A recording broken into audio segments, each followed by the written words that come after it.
ये लारावेल का एक अलग सेपरेट प्लेलिस्ट है जिसमें हम सिर्फ एपीआई बनाना सीखेंगे और फिर इसी एपीआई को एजेक्स में ऐड करके उससे वर्किंग करेंगे।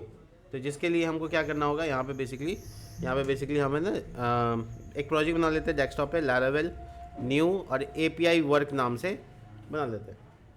तो इंस्टॉलेशन का प्रोसेस शुरू हो गया है, बस थोड़ा जवाब देना पड़ेगा इसको। टेस्टिंग यूनिट क्या चाहिए, रिपोजिटरी अभी नहीं चाहिए, ठीक है। तो ये मेरा इंस्टॉलेशन प्रोसेस शुरू होता है और यहाँ पर उस VS कोड में इसको ले लेते हैं, ठीक है। तो VS कोड में लेने का मतलब है कि मेरा फोल्डर हो गया API वर्क यहाँ पर, और इसको VS कोड में ओपन कर लेते हैं। फोल्डर स्ट्रक्चर तो बनता ही रहेगा और ये अपना इंस्टॉलेशन प्रोसेस कंप्लीट करता है। तब तक मैं कुछ बातें इंपॉर्टेंट सुन लीजिए। पहली चीज़ ये है कि आपका जो API कंट्रोलर होगा वो आप रिसोर्स से भी बना सकते हैं, यानी कि सारा फंक्शन बना हुआ आएगा उसमें। दूसरा ये कि जब राउट बनाएंगे तो web.php में नहीं, API.php में बनाएंगे। तीसरा ये कि जब API का राउट बनता है तो उसमें CSRF की ज़रूरत नहीं है, तो आप उसको एग्जीक्यूट करने की भी ज़रूरत नहीं है, ठीक है। चौथी चीज़ ये है कि आपको टेस्टिंग करने के लिए, आपका API टेस्ट करने के लिए आपको थंडर क्लाइंट इंस्टॉल कर लेना चाहिए, जो कि आप एक्सटेंशन से डाउनलोड कर सकते हैं। इसके अलावा आप एक सॉफ्टवेयर भी यूज़ कर सकते हैं जिसको हम कहते हैं पोस्टमैन। कमाल की बात यह है कि ये पोस्टमैन एप्लीकेशन 3 इंडियंस की तरफ से बनाया हुआ है, जो कि कैलिफोर्निया बेस्ड कंपनी है, 3 अलग अलग इंडियंस, ठीक है। और ये दुनिया का सबसे अच्छा API टेस्टिंग प्लेटफॉर्म है जिसका नाम है पोस्टमैन। बस थोड़ा सा इसमें रैम थोड़ा ज़्यादा लगता है, इसका ध्यान रखना है। अगर आप VS कोड में ही हैं तो आप VS कोड में थंडर क्लाइंट से भी सेम चीज़ कर सकते हो, तो आप थंडर क्लाइंट भी यूज़ कर सकते हो और ये पोस्टमैन को भी यूज़ कर सकते हो। चलिए देखते हैं कि कहाँ तक इंस्टॉलेशन का प्रोसेस कंप्लीट हुआ है। ये इंस्टॉलेशन का वर्क चल ही रहा है। तभी हम लोग यहाँ पे अपने पैकेज में आ जाएंगे और देखेंगे कि यहाँ पे अगर हम कोई API बना रहे हैं तो कैसे बनाएंगे। तो API बनाने के क्रम में हम एक कैटेगरी नाम का टेबल बनाएंगे और एक प्रोडक्ट नाम का टेबल बनाएंगे। कैटेगरी नाम का, प्रोडक्ट नाम का और यूज़र नाम से लॉगिन, ठीक है। ये तीनों चीज़ को हम लोग को डिज़ाइन करना है, कंप्लीट करना है और तीनों का API वगैरह सब बनाना है। प्लेलिस्ट थोड़ी सी लंबी जाएगी, एक आध हफ्ता इसको कंप्लीट करने में लगेगा, लेकिन ये API का पूरा फाइनल आपका अप्रोच होगा, ठीक है। तो सबसे पहले हम लोग ये करेंगे कि इंस्टॉलेशन का कंप्लीट होने का वेट करेंगे, क्योंकि कमांड उससे पहले नहीं चला सकते, लेकिन डेटाबेस वगैरह सेटअप कर सकते हैं। तो ऑफकोर्स डेटाबेस सेटअप कर सकते हैं। देखिए ये API का यहाँ से डाउनलोड कर सकते हैं आप, यहाँ पे डाउनलोड विंडोज़ का ऑप्शन है, आप इससे डाउनलोड कर सकते हैं। तो ये एक अच्छा टूल है जिससे आप API टेस्ट कर सकते हैं। इसके अलावा आप चले डेटाबेस के पास और आपका XAMPP ऑफ है, जो कि आपको ऑन करने की ज़रूरत है।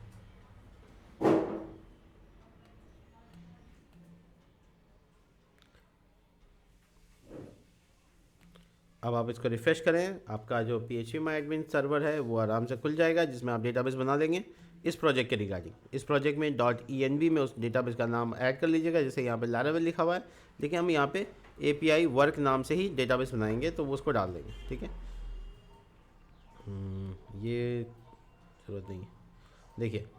तो यहाँ पे बस सिंपली क्रिएट करेंगे और क्रिएट करने के बाद आप यहाँ पे नाम लिख सकते हैं। हालांकि जब आप क्रिएट नहीं किए रहते, माइग्रेशन में माइग्रेट करते हैं तो क्रिएट भी हो जाता है, डेटाबेस भी क्रिएट लारावेल कर सकता है, लेकिन अगर आप करके जाते हैं तो ऐसा कोई डिमांड नहीं होगा। देखिए मैंने डेटाबेस बना लिया है API के खास पर्पज़ से। इसमें यूज़र इन्फॉर्मेशन, इसमें कैटेगरी इन्फॉर्मेशन और प्रोडक्ट इन्फॉर्मेशन 3 टेबल पे काम करेंगे।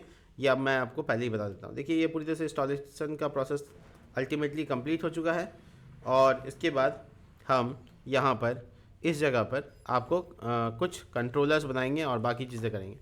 देखने वाली बात है, इंपॉर्टेंट बात यह है कि आपका जो पहले से डेटाबेस होता है उसमें पहले से ही आपका यूज़र नाम का डेटाबेस होता है। इसमें आप जो भी कॉलम ऐड करना चाहते हैं कर सकते हैं। जैसे हम कॉन्टैक्ट ऐड करना चाहते हैं तो हम ऑब्वियसली यहाँ पे ऐड कर सकते हैं कॉन्टैक्ट, लेकिन एक कॉन्टैक्ट जो इंसर्ट हो चुका है वो दोबारा ना हो, इसके लिए हम यूनिक लगा देंगे। जिसके बाद क्या होगा कि अगर कोई यूज़र एक कॉन्टैक्ट नंबर से दोबारा साइन अप करता है तो बिल्कुल नहीं कर सकता, जैसे ईमेल में यूनिक है वैसे ही। इसके अलावा हम यहाँ पे क्या करेंगे, सबसे पहले PHP आर्टिशन मेक, देखिए मॉडल, और मॉडल का नाम कैटेगरी, और हम यहाँ पे इसको MCR कर देते हैं। M का मतलब माइग्रेशन, C का मतलब यहाँ कंट्रोलर और R का मतलब रिसोर्स है, जिसमें हम फंक्शन भी चाहते हैं, ठीक है। यानी क्रिएट करंट का पूरा ऑपरेशन का फंक्शन मिल जाता है एक साथ हमको। तो पहला कंट्रोलर, पहला जो मेरा मॉडल है उसका नाम कैटेगरी है, और उसके बाद हम प्रोडक्ट को बनाएंगे जिसमें हम लोग प्रोडक्ट को भी इंसर्ट करना सीखेंगे। फ़िलहाल के लिए यहाँ पर हम लोग इसको बनता हुआ देख रहे हैं। उसके बाद हम क्या करेंगे, इसके नाम प्रोडक्ट कर लेंगे, और सब कुछ जैसे इसमें चाहिए वैसे उसमें भी चाहिए। तो देखा आपने कि 2 कंट्रोलर हम लोगों ने बना लिया। ये आपके मॉडल्स हैं जिसमें आपको जो भी डेटा डालना है वो डाल सकते हैं। जैसे कि मैं यहाँ पे चाहता हूँ कि यहाँ पे स्ट्रिंग डेटा टाइप में कैट नेम आ जाए, और दूसरा ये कि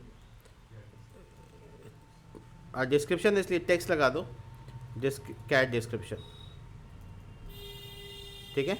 और ये नहीं भी होगा तो भी चलेगा, ठीक है। ये भी इम्पोर्टेंट है कि अगर मान लो कोई कैटेगरी को नहीं डालता है तो भी चलेगा, ठीक है। तो इसको नलेबल कर दिया। इसके बाद प्रोडक्ट की इन्फॉर्मेशन में आ जाते हैं। यहाँ पे हमको सबसे ज़्यादा ज़रूरी क्या है, तो सबसे ज़्यादा ज़रूरी है कि प्रोडक्ट का टाइटल क्या है, ठीक है। इसके बाद हमको चाहिए कि देखो फॉरेन आईडी, और इसमें फॉरेन आईडी में कैटेगरी आईडी जो कि फॉरेन की का है। कॉन्स्टेंट्स, अगर आप चाहो तो यहाँ टेबल का नाम लिख सकते हो जो कि कैटेगरीज होगा, ऑटोमेटिक टेबल का नाम प्लूरल फॉर्म में हो जाता है। लेकिन अगर आप नहीं भी लिखोगे तो चलेगा। क्यों? क्योंकि आपने नाम ऐसा रखा है कि मॉडल का नाम ये है और ये आपके उसके अंदर का आईडी का नाम। एक्चुअली प्रॉब्लम है ये इसका हाँ ठीक है। इस तरीके से ऑन डिलीट, और उसके बाद यहाँ पे कैस्केड लिख सकते हैं आप। ऑन डिलीट और ऑन अपडेट आप कैसे, लेकिन अपडेट का कोई इशू नहीं आएगा, हम डिलीट से काम निकाल सकते हैं।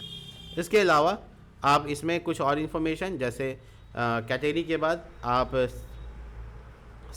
स्लग ऐड कर सकते हो। स्लग क्या होता है मैं आपको बताऊंगा, यूआरएल में जो नाम आता है उसको स्लग कहते हैं। उसके बाद आप डाल सकते हो जैसे कि ब्रांड का नाम, ये नलेबल डालने का कोई मतलब नहीं है। इस तरीके से ब्रांड के बाद आप और भी इंफॉर्मेशन डाल सकते हो, जैसे कि प्राइस, लेकिन ध्यान रहे प्राइस का जो डेटा टाइप होगा वो फ्लॉट डाल सकते हैं आप, या डबल डाल सकते हो, ठीक है। और ये आपका डिस्काउंट प्राइस, ठीक है। एक्चुअल में प्राइस का नाम आज चेंज करके एमआरपी कर देते हैं, ठीक है। डिस्काउंट प्राइस हो सकता है ना हो, एमआरपी पे ही बिक रहा हो, तो ये नलेबल भी रह सकता है, ठीक है। इसके अलावा और कोई इन्फॉर्मेशन, डिस्क्रिप्शन, तो ये इसके लिए आप यहाँ पे टेक्स्ट यूज़ कर सकते हैं। डिस्क्रिप्शन, जो प्रोडक्ट की इन्फॉर्मेशन है वो डिस्क्रिप्शन में स्टोर कर सकते हैं। इतना काफ़ी रहेगा। इसमें इमेज का मामला आएगा, लेकिन उसको बाद में ऐड करेंगे एक कॉलम, उसमें एपीआई बाद में सीखेंगे। तो फिलहाल के लिए यहाँ पे प्रोडक्ट के साथ हम लोग काम कर चुके हैं, और ये हमारा दोनों माइग्रेशन टेबल तैयार हो चुका है। बस हमको PHP आर्टिसन माइग्रेट करना है, और इसके बाद हमारा टेबल बनके तैयार हो जाएगा जल्दी से। इसके बाद हम लोग कंट्रोलर के पास जाएंगे। कंट्रोलर के पास जाने के बाद देखिए ये कंट्रोलर है, HTTP फोल्डर के अंदर मिलेगा हमको। यहाँ पे कंट्रोलर के अंदर मेरे दोनों कंट्रोलर बना हुआ है। इसमें हम लोग को पहले कैटेगरी के पे काम करेंगे। इसमें मॉडल इंपोर्ट है पहले से, और आपको बता दें कि कॉलिंग के लिए यहाँ पे इंडेक्स क्रिएट करने के लिए जो हमको यहाँ पे फॉर्म चाहिए उसकी ज़रूरत नहीं है, तो हम यहाँ पे क्रिएट वाला को हटा देंगे। स्टोर रहेगा पोस्ट मेथड पे काम करने के लिए, शो सिंगल डेटा को दिखाने के लिए, एडिट वो हटा देंगे, इसको ज़रूरत नहीं है। इसका जो कमेंट पार्ट है ये भी हटा देते हैं। अपडेट चाहिए जो कि पुट मेथड पे काम करेगा, और डिस्ट्रॉय चाहिए जो कि डिलीट मेथड पे काम करेगा। तो यहाँ पे बेसिकली इतना फंक्शन चाहिए, और इसका राउट बनाएंगे फटाफट। इसका राउट बनाने के लिए हम web.php में नहीं जाएंगे, API में जाएंगे, क्योंकि API का राउट API में बनता है। तो हम लोग API का राउट बनाने के लिए यहाँ पे फटाफट जल्दी से पहले इसको इंपोर्ट कर लेंगे। app/http/controller/ क्या नाम है, कैटेगरी कंट्रोलर, ठीक है। इसी तरीके से हम लोग प्रोडक्ट कंट्रोलर भी बुला लेंगे, क्योंकि यहाँ पे इसकी ज़रूरत होगी। देखिए, ठीक है। तो दोनों इंपोर्ट हो गया। इस चीज़ को जो आपका यहाँ पे सेंटम दिख रहा है, ये आपका पहले से एक API ऑथेंटिकेशन राउट के लिए मिलता है, जो कि आपको छेड़छाड़ नहीं करना है। आपको नीचे अपना राउट बनाना है, राउट कॉलन ग्रुप बना सकते हो, चाहो तो कंट्रोलर बना सकते हो, चाहो तो API का रिसोर्स बना सकते हो। देखो रिसोर्स जैसे लगाते हो, सिर्फ रिसोर्स भी अवेलेबल है, जिसमें सातों का सातों राउट एक साथ बन जाता है, उसे API रिसोर्स भी होता है।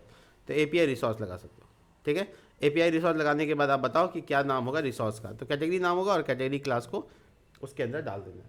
बस सारा का सारा जो फंक्शन अंदर में है, सारा का सारा यहाँ पे बन जाएगा। यहाँ पे एक काम करना है, एक्सेप्ट लगा देना है, और एक्सेप्ट लगाकर आप बता सकते हो कि कौन से चीज़ों का फंक्शन नहीं बनाना है।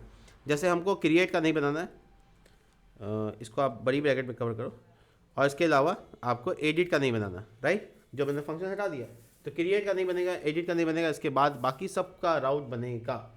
ठीक है। आप राउट की लिस्ट से चेक कर सकते हो बना है कि नहीं बना। ठीक है, ऐसे PHP आर्टिशन सर्व आर्टिशन राउट लिस्ट ऐसे कमांड डालो, इसके बाद आपको एक लिस्ट नहीं मिल जाएगा जिसमें आपको पूरा का पूरा राउट दिखेगा कि क्या क्या राउट आपके लिए बना है। API/कैटेगरी देखो, देखो index, store, show, update, delete, इसमें कहीं एडिट नहीं है, कहीं क्रिएट है। ठीक है, तो ये राउट्स बन के तैयार हो गए, आप इसको चेक कर सकते हैं, इस कमांड को डाल के आप आराम से बना सकते हैं। अब आप सारे के सारे राउट्स के क्रिएट के कमांड के काम करेंगे, फटाफट देखिए कैसे करेंगे। सबसे पहले आपको क्या करना है, सबसे पहले आपको काम है कॉलिंग करना सारा डेटा। तो आप सिंपली क्या कर सकते हैं, रिटर्न रिस्पॉन्स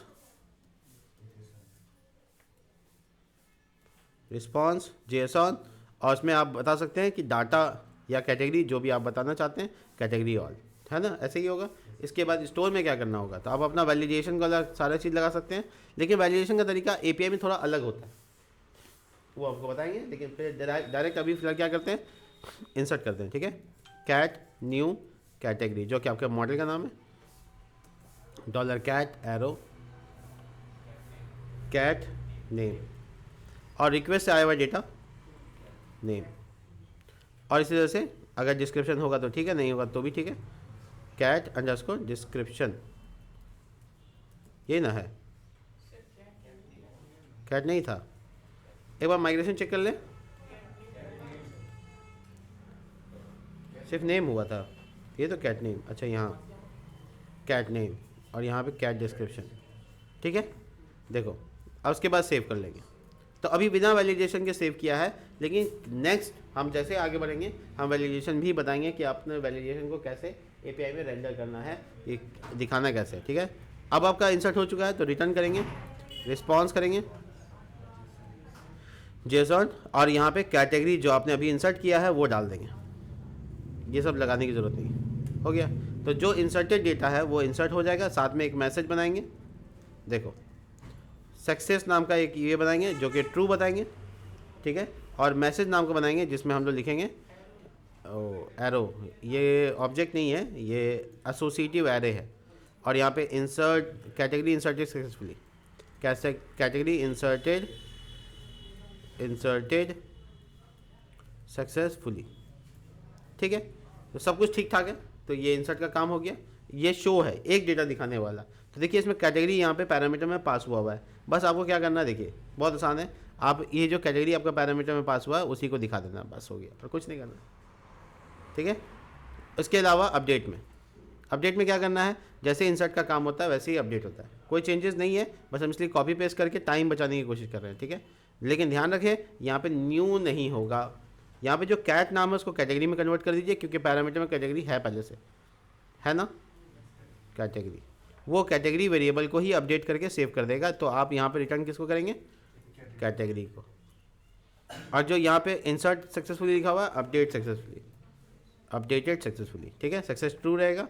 इफ एल्स लगा सकते हैं कि अगर अब नहीं हुआ तो क्या करना है, हुआ तो क्या करना है, बाकी चीज़ें। डिलीट के केस में क्या करना है, डिलीट के केस में आपका जो कैटेगरी आ रहा है उसको एरो डिलीट मेथड लगा देना है, उसके बाद रिटर्न करना है, रिटर्न रिस्पॉन्स, और जो कैटेगरी इंसर्ट हुआ वो बता देना है, साथ में एक मैसेज डाल देना है, पहले एक स्टेटस सक्सेस ट्रू, और मैसेज में डाल देना है कि कैटेगरी, यहाँ देखो स्पेलिंग, कैटेगरी का स्पेलिंग ऊपर में भी, इंसर्ट में भी कहीं गलती होगा, कॉपी पेस्ट करके लाए थे तो पक्का गलती वहाँ भी होगा, कैटेगरी इंसर्ट डिलीटेड सक्सेसफुली। ठीक है, तो ये पूरा CRUD ऑपरेशन कंप्लीट हो गया, इंसर्ट डिलीट कॉलिंग सब कुछ। ठीक है, अब इसका API टेस्ट करते हैं। पहले API टेस्ट करेंगे कॉलिंग से, तो आप अपने API में पहुंचिए, API में पहुंचने के बाद न्यू रिक्वेस्ट कीजिए। न्यू रिक्वेस्ट में याद रखिए आपका जो पाथ है, ध्यान रखने वाली बात है, आपका जो पाथ है वो है http:// और आपका ये सब कुछ 127.0.0.1:8000, यहाँ तक तो आपका सर्वर हो गया। उसके बाद सुनिए, API.php में रखा हुआ राउट को एक्सेस करने के लिए API लगाना पड़ेगा, यहाँ पे वो आपको लगा देना है, वो सब में लगाना है। उसके बाद आपको लिखना है अपने राउट का नाम, यानी आपका API रिसोर्स का नाम। तो आप इस गेट मेथड पे कॉलिंग देख सकते हैं, कनेक्शन आपको रन करना पड़ेगा, वो माइग्रेट तो हुआ है। ठीक है, यहाँ पर PHP आर्टिसन सर्व देखिए ये सर्वर ऑन हो गया। अब आप सेंड कीजिएगा, आपको डेटा ब्लैंक एरे आना चाहिए क्योंकि एक भी इंसर्ट नहीं आ गया, blank array test.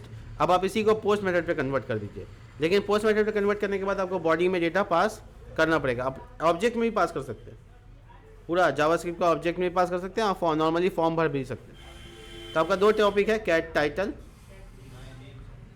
Cat name, cat name और कैटेगरी का नाम यहाँ पे फर्नीचर रखते हैं। कैट डिस्क्रिप्शन, टेस्टिंग है तो नलेबल, आप बिना डाले भी डाल सकते जा सकते हैं। देखिए ये जो इंसर्ट हुआ वो दिख रहा है, मैसेज के साथ आ रहा है। तो अब जब हम पोस्ट मेथड पे जाएंगे, गेट मेथड पे जाएंगे तो कॉलिंग होगा, वो डेटा हो रहा है, ठीक है।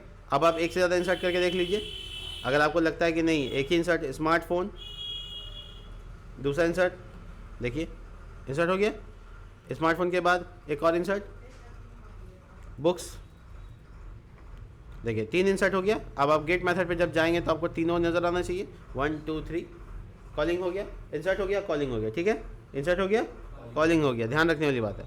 अब इसके बाद डिलीट या अपडेट देखते हैं, ठीक है। तो पहले तो हम यूनिक डेटा के लिए /1 लिखने पर गेट मेथड पे क्या आना चाहिए, एक डेटा आना चाहिए, आया। 1 की जगह पे 2 लिखेंगे तो क्या आना चाहिए, तो ये कौन सा फंक्शन चल रहा है, शो एक डेटा दिखाने के लिए। और 3 लिख रहे हैं तो 4 नॉट फाउंड हो गया। देखो अब यहाँ पे एक एरर, छोटा सा एरर आ गया। अब इसको कैसे हम कंट्रोल करेंगे, देखो जब कोई एडिट शो में जा रहे हैं और रिटर्न करेंगे कब, जब मिलेगा तब ना। तो यहाँ लिखेंगे इफ़, ध्यान से देखोगे, इफ़ कैटेगरी देन ये, इफ़ कैटेगरी देन ये, नहीं तो देन ये रिस्पॉन्स। डाटा आउट तो जाएगा नहीं, मैसेज जाएगा। तो सक्सेस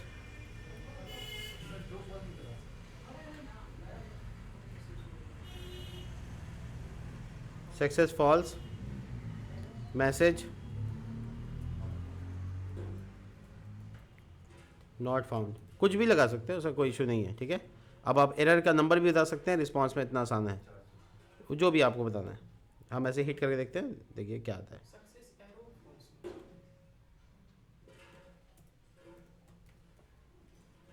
मामला वो नहीं, मामला ये कि नॉट फाउंड पे हम लोग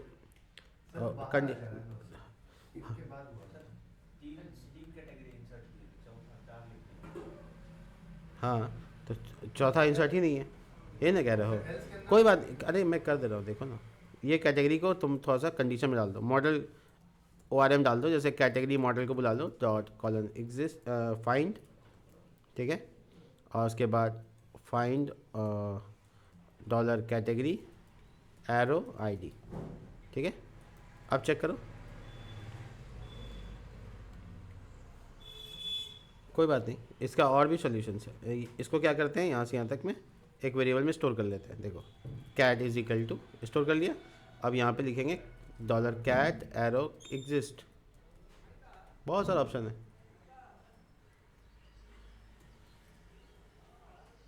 मैं बार बार इधर क्यों आ जाता हूँ, ये तो काम यहीं पे हो जाएगा। क्या हो गया स्लैश, हाँ एक मिनट को,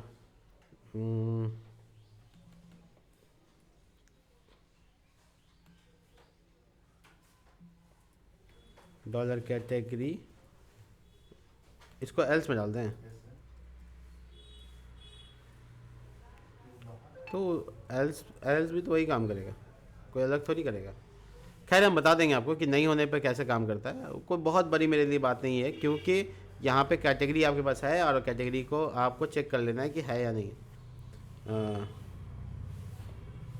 .एग्जिस्ट एरो एग्जिस्ट ट्राई करते हैं, देखो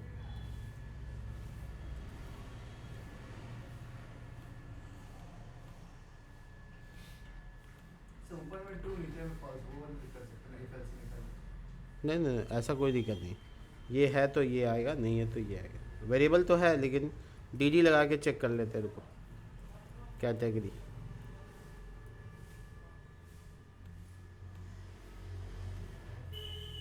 वो हम कर लेंगे, छोड़ो, उतना मैटर नहीं है इसमें।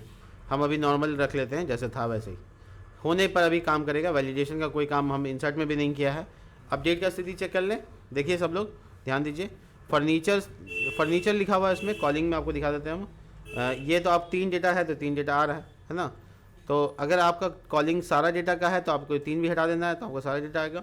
फर्नीचर लिखा हुआ, फर्नीचर्स करना है, अपडेट करना है किसको, 1 नंबर डेटा को, तो /1 और मेथड कौन सा हो जाएगा, पुट, पोस्ट नहीं, अपडेट के लिए पुट या पैच, ठीक है।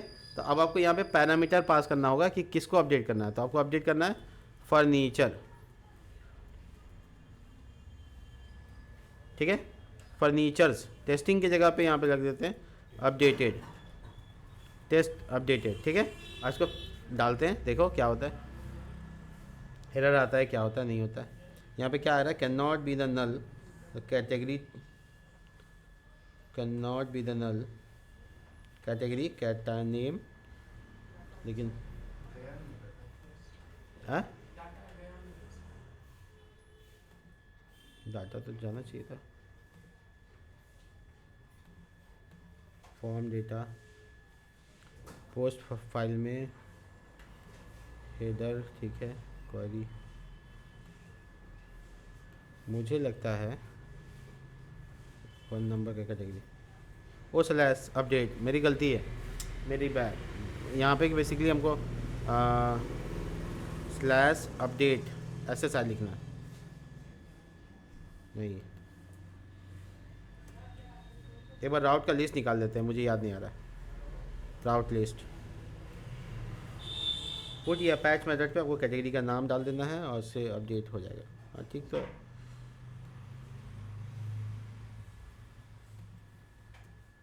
ये तो ठीक है, /1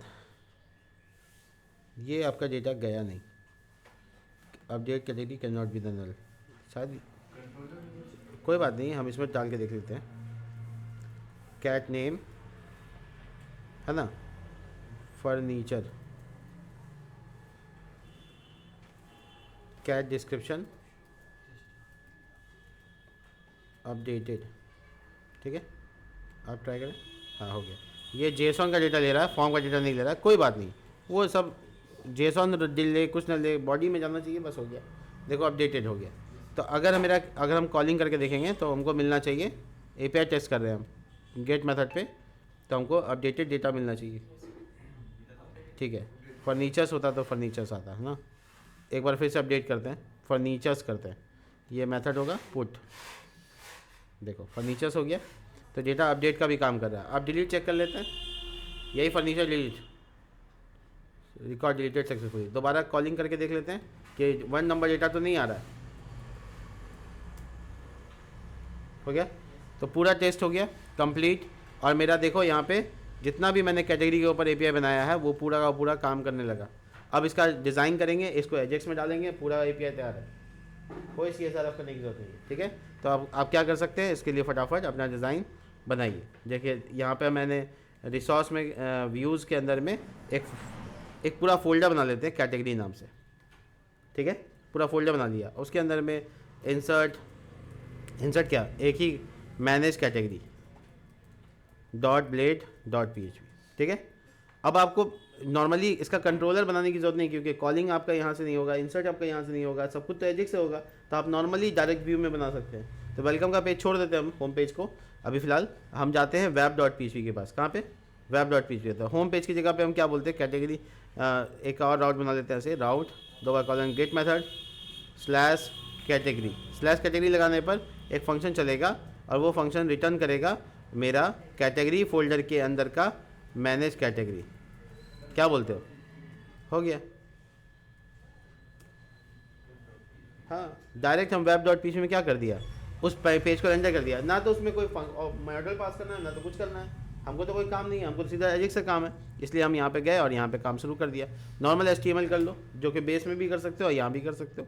तो आप अपना यहाँ पे कैटेगरी मैनेजमेंट लिख देते हैं और आपको JSON बूटस्ट्रैप लगा देते हैं, ठीक है। थोड़ा टाइम बचाते हैं।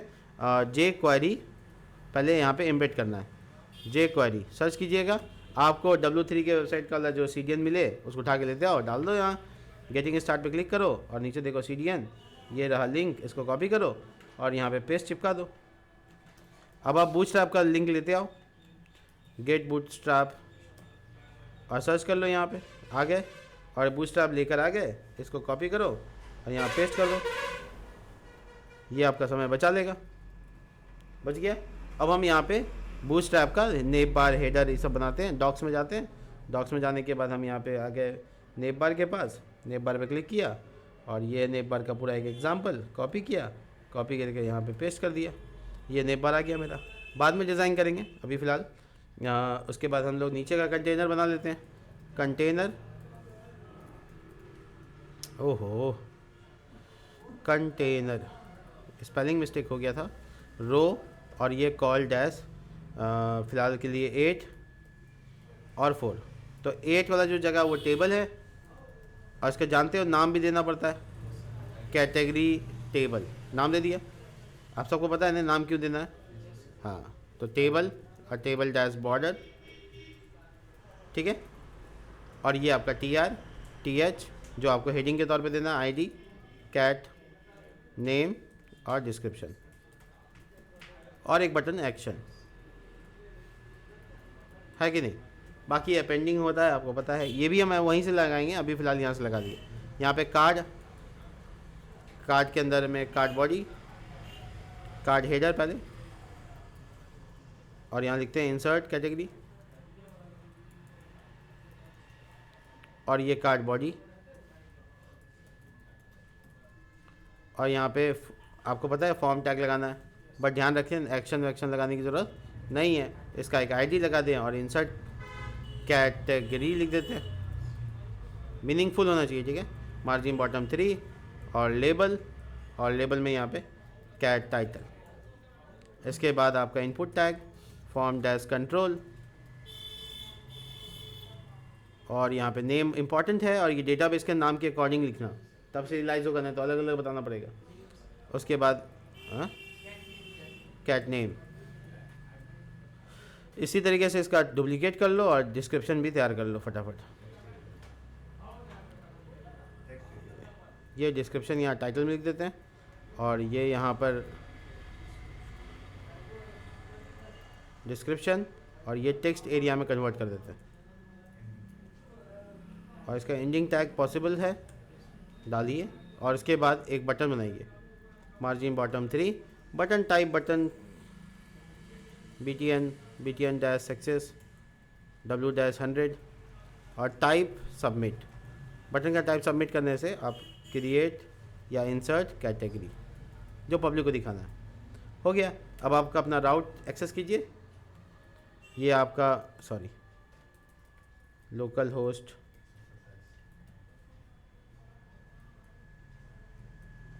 8000/कैटेगरी, ये ना मेरा राउट। देखिए ये डिज़ाइन किया हुआ है, ऊपर का नेप बार ऐसा ही है, मेहनत तो किए नहीं उसमें। कैटेगरी में मगर हम मार्जिन बॉटम यहाँ लगा देते हैं, मार्जिन बॉटम 3 4, बाद में करेंगे इसको, अभी फ़िलहाल को इंसर्ट को पॉसिबल बनाते हैं। तो बेसिकली हमको यहाँ पे अपना जावास्क्रिप्ट करना है, ठीक है। तो जावास्क्रिप्ट करने के लिए स्क्रिप्ट टैग, और अपना शुरुआत करने के लिए क्या लिखना है यहाँ पे $, उसके बाद डॉक्यूमेंट डॉट रेडी, एक कॉल बैक फंक्शन जिसका कोई नाम नहीं होगा, उसके अंदर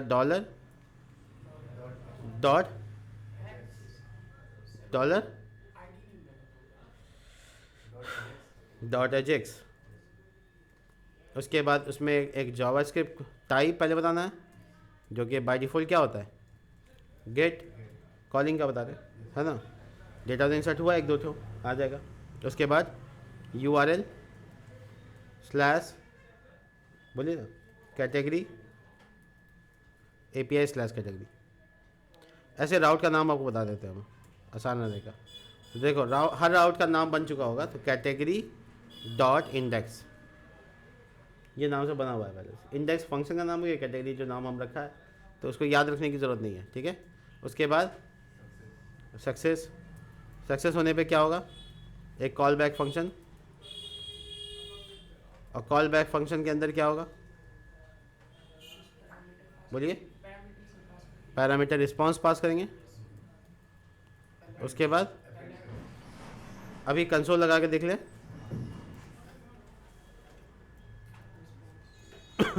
रिस्पांस डॉट डेटा, ठीक है, चेक करें। सब ठीक ठाक है कि नहीं? इंस्पेक्ट, कंसोल में जाइए, एरे आएगा, 2 डेटा आ गया, कॉलिंग हो गया।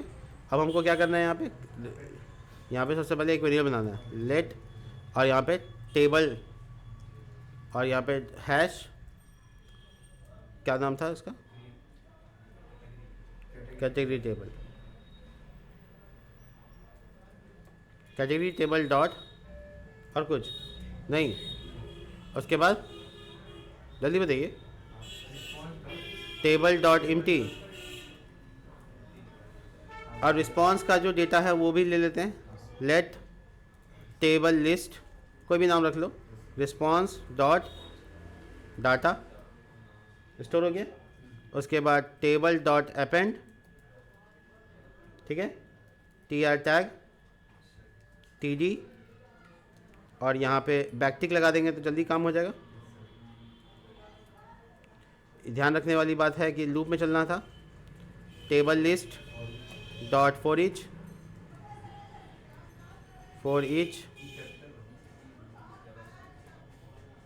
EACH, ठीक है ना। आइटम का नाम कुछ भी रख सकते हो, और ये आपका रिटर्न पार्ट यानी छोटी ब्रैकेट में डाल देते हैं, ठीक है। और ये जो आपका पार्ट है ये उसके अंदर डाल देते हैं, यानी हर बार लूप चलेगा, अपेंडिंग होगा। कर्ली ब्रैकेट लिखेंगे तो रिटर्न लिखना पड़ेगा। देख लेते हैं, डॉलर का साइन कर्ली ब्रैकेट, ठीक है। अब आपका यहाँ पे क्या होगा, item dot ID, TD close, फिर नया TD, और dollar curly bracket item dot cat name, TD close, फिर TD शुरू, डॉलर का sign, item dot cat description, ठीक है। बटन के लिए बनाएंगे TD, लेकिन अभी फ़िलहाल नहीं, और TR क्लोज कर देते हैं। इतना गंदा लग रहा है तो इसको आप एंटर मार के भी ला सकते हैं अपनी जगह पे साफ़ सुथरा रखने के लिए, है ना। ये पॉसिबल था, कर लिया। इसको पीछे लेते आओ, एकदम टेबल स्ट्रक्चर में आ गया। अब चेक करो कुछ हुआ कि नहीं। यहाँ पे syntax error, semicolon, line number 108 क्या चीज, कर्ली ब्रैकेट था।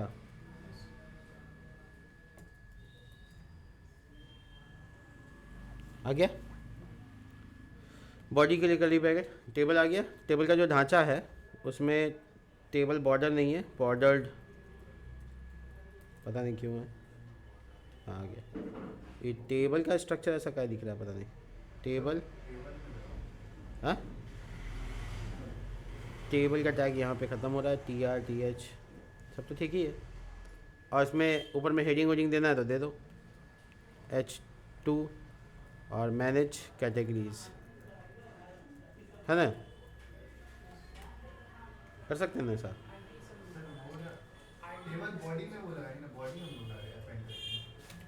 क्या बॉडी,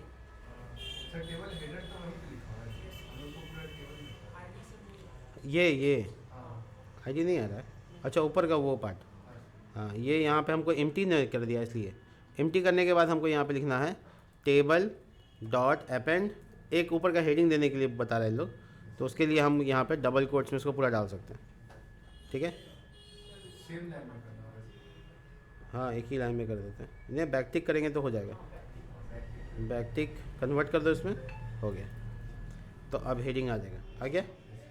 उसके बाद है ना, यहाँ बटन डालने के लिए आपको यहाँ डालना होगा टेबल का टैग, और उसके बाद बटन टाइप बटन सब बनाओ, क्योंकि A टैग से बनाने का कोई फ़ायदा नहीं। बटन टाइप बटन, और क्लास नेम क्लास, और एकदम बूटस्ट्रैप लगाओ, बिगिन डैश डेंजर, और उसके बाद डिलीट या X का साइन दे दो, और बटन को डिलीट मारने के लिए तैयार हो, ठीक है। इस तरह से TD क्लोज करो, और जितना बटन बनाना है इसमें बनाओ, एंटर मार दो। एडिट का भी बना सकते हो, Ctrl+D, एडिट हो गया, और इसको कर दो इन्फो, तो 2 बटन यहाँ पे डिज़ाइन हो गया, देखो आ गया। तो बटन डिज़ाइन हो गया बाय डिफ़ॉल्ट, ठीक है। तो बटन भी डिज़ाइन हो गया और काम भी हो गया, कॉलिंग हो गया। इंसर्ट का काम कर लेते हैं। और देखो जो कॉलिंग का काम है पूरा कंप्लीट, जो कॉलिंग का वर्क है, एक्चुअल में वर्क क्या है कॉलिंग का, वो ये है कि हम लोग है ना एक पूरा फंक्शन बना सकते हैं इस काम के लिए, यहाँ से यहाँ तक, कर्ली ब्रैकेट शायद यहाँ तक, हाँ ठीक है। देखो पूरा यहाँ से एक कर्ली ब्रैकेट छूट रहा है यहाँ तक, देखो। तो एक कॉलिंग का फंक्शन बना लो, उसके अंदर डाल दो, तो इससे क्या होगा फ़ायदा। देखो लेट कॉलिंग डेटा, ठीक है। और इसमें क्या पास करना है, डाटा। तो जो डेटा होगा पैरामीटर में वही आपका लूप चलेगा। तो ये जो रिस्पॉन्स डॉट डेटा लिखा हुआ है यहाँ पे, वो सिर्फ डेटा हो गया, ठीक है। तो जब आप इसको कॉल कर रहे होंगे, यानी यहाँ पे एक लाइन में कर सकते हैं आप इसको, यहीं पे कर लेते हैं कॉलिंग डेटा, और क्या पास करना है, रिस्पॉन्स डॉट डेटा, वही डेटा पास हो गया। तो देखो आउटपुट में कोई अंतर नहीं आएगा, आया नहीं आया, लेकिन कॉलिंग वाला एक फंक्शन बन गया। जब भी हमको फंक्शन रिफ्रेश करना हो तो कॉलिंग फंक्शन चला देंगे, है ना। जैसे इंसर्ट होने के बाद, डिलीट होने के बाद, है ना, तो ये काम हो सकता है। तो ये जो कॉलिंग का वर्क है मेरा यहाँ पे कंप्लीट वर्क, देखो ये जो कॉलिंग फंक्शन है इसको मोड़ दो, आराम से एकदम अच्छे से साफ़ सुथरा नज़र आएगा। अब ई एजेक्स के बाद, ये तो कॉलिंग का एजेक्स था, है ना, कॉलिंग एजेक्स। अब इंसर्ट का एजेक्स, यहाँ इंसर्ट एजेक्स यहाँ जा देंगे। तो मिलेंगे नेक्स्ट वीडियो में, यहाँ तक यहीं पे बाकी चीज़ें करते हैं। तब तक के लिए बाय।